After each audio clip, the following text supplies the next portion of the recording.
एकलव्य का वध आखिर श्री कृष्ण ने क्यों किया? कौन था एकलव्य का पुत्र?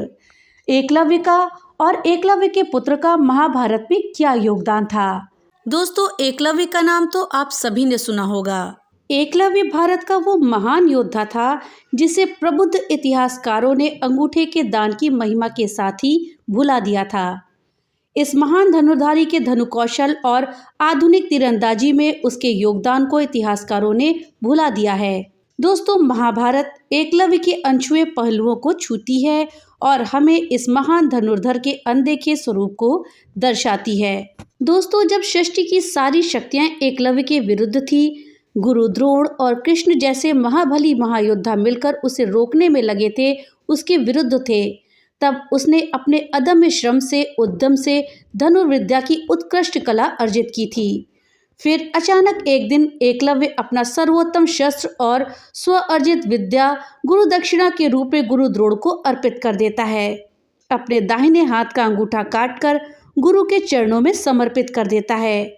ये वो समय था जब बिना अंगूठे के धनुष चलाने की कल्पना मात्र भी असंभव थी। उस काल में एकलव्य पुनः अपने स्वश्रम से बिना किसी गुरु के तीरंदाजी की ऐसी कला विकसित करता है जो स्वयं में अद्वितीय थी। कालांतर में एकलव्य की इस धनुकला को आधुनिक विज्ञान भी सर्वश्रेष्ठ मानता है। दोस्तों, कृष्ण ने स्वयं अर्जुन से ये स्पष्ट कहा है कि तुम्हारे प्रेम में मैंने क्या क्या नहीं किया।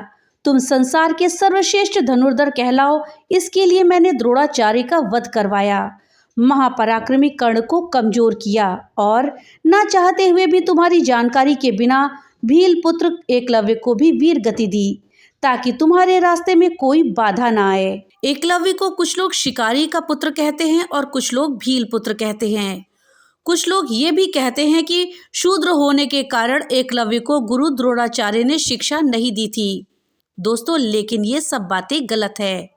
एकलव्य ना तो भील थे और ना ही आदिवासी, वो निषाद जाति के थे। दोस्तों, धृतराष्ट्र, पांडु और विदुर की दादी सत्यवती भी एक निषाद कन्या ही थी। सत्यवती के पुत्र विचित्रवीर्य की पत्नियों ने वेद व्यास के नियोग से 2 पुत्रों को जन्म दिया और तीसरा पुत्र दासी का था। अंबिका के पुत्र धृतराष्ट्र हुए, अंबालिका के पुत्र पांडु और दासी पुत्र विदुर थे।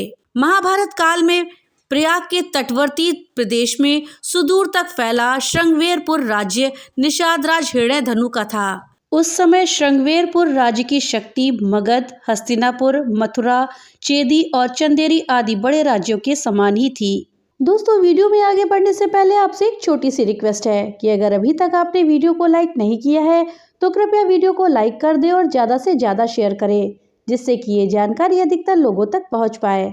और हाँ, अगर चैनल पे पहली बार आए हैं तो कृपया चैनल को सब्सक्राइब कर दें और बेल आइकन दबाना ना भूलें, जिससे कि मेरी वीडियो सबसे पहले आप तक पहुंच सके। तो चलिए वीडियो में आगे बढ़ते हैं। द्रोणाचार्य के भक्त एकलव्य निषादराज हिरण्यधनु के पुत्र थे। उनकी माता का नाम रानी सुलेखा था। शुरुआत में एकलव्य का नाम अभिद्युम्न रखा गया। प्रायः लोग उन्हें अभय के नाम से ही बुलाते थे।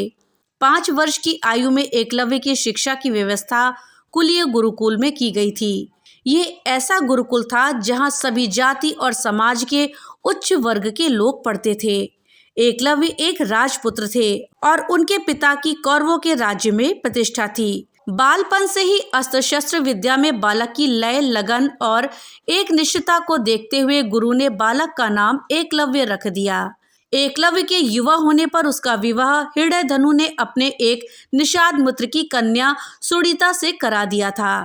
एक बार पुलक मुनि ने जब एकलव्य का आत्मविश्वास और धनुष बाण चलाने को सीखने की उसकी लगन को देखा तो उन्होंने उनके पिता निषादराज हिरण्यधनु से कहा कि उनका पुत्र बेहतरीन धनुर्धर बनने के काबिल है, इसे सही दीक्षा दिलवाने का प्रयास करना चाहिए।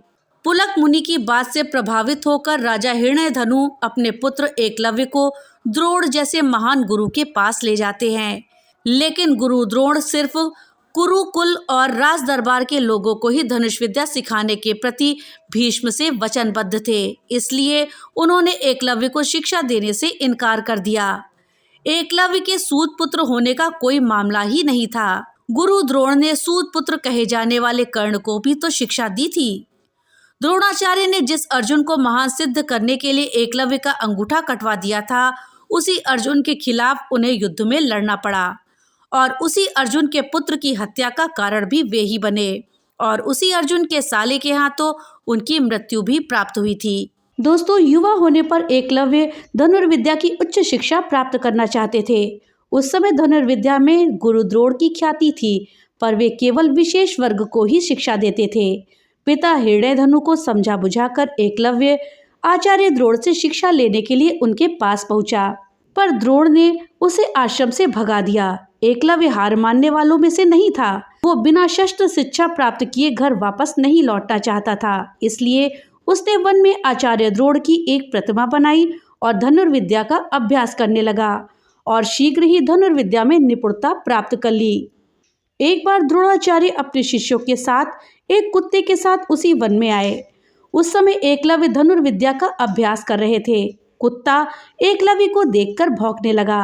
कुत्ते के भौंकने से एकलव्य की साधना में बाधा पड़ रही थी, इसलिए अपने अभ्यास में व्यवधान जानकर एकलव्य ने अपने अस्त्र लाघव का परिचय देते हुए कुत्ते के मुंह में एक साथ 7 बाण मारे।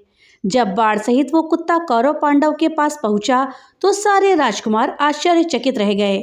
सब राजकुमार जब एकलव्य के पास पहुंचे तो उसने अपने आप को द्रोण का शिष्य बताया।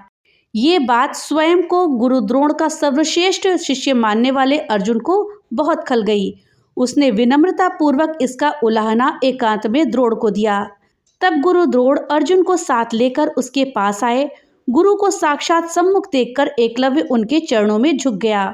तब अर्जुन के हित के लिए वचनबद्ध द्रोण ने गुरु दक्षिणा में उससे दाहिने हाथ का अंगूठा मांग लिया और उसने प्रसन्न मुख, उदार चित्त और बगैर विचारे अपने दाहिने हाथ के अंगूठे को काटकर द्रोण को अर्पित कर दिया। इससे द्रोण भी अत्यंत प्रसन्न हुए और उन्होंने उसे संकेत मात्र से बताया कि किस प्रकार से तर्जनी और मध्यमा के संयोग से बाण पकड़कर धनुष की प्रत्यंचा खींची जा सकती है। इस तरह द्रोण ने एकलव्य को अगले स्तर की धनुर्विद्या उत्तराधिकार के रूप में सौंप दी। एकलव्य ने साधना पूर्ण कौशल से बिना अंगूठे के धनुर्विद्या में पुनः दक्षता प्राप्त कर ली। पिता की मृत्यु के बाद वो श्रृंगवेर राज्य का शासक बना और अपने राज्य की सीमाओं का विस्तार करने लगा। वो जरासंध की सेना की तरफ से मथुरा पर आक्रमण करके कृष्ण की सेना का सफाया करने लगा। सेना में हाहाकार मचने के बाद श्री कृष्ण जब स्वयं उससे लड़ाई करने पहुंचे तो उसे सिर्फ 4 अंगुलियों के सहारे धनुष बाण चलाते हुए देखा तो उन्हें अपनी आंखों पर विश्वास ही नहीं हुआ। चूंकि वो मानवों के नरसंहार में लगा हुआ था, इसलिए कृष्ण को एकलव्य का संहार करना पड़ा। एकलव्य अकेले ही सैकड़ों यादव वंशी योद्धाओं को रोकने में सक्षम था। एकलव्य को मारने के बाद श्री कृष्ण ने उसे वरदान दिया कि तुम्हारा पुनर्जन्म होगा और तुम गुरु द्रोण से बदला ले सकोगे। फिर उसके बाद अगले जन्म में एकलव्य ध्रुपद के पुत्र धृष्टद्युम्न के रूप में पैदा हुआ और उसने गुरु द्रोण का वध किया। जब युद्ध के बाद सभी पांडव अपनी वीरता का बखान कर रहे थे, तब कृष्ण ने अपने अर्जुन प्रेम की बात कबूली थी। उन्होंने अर्जुन से स्पष्ट कहा कि तुम्हारे प्रेम में मैंने क्या क्या नहीं किया।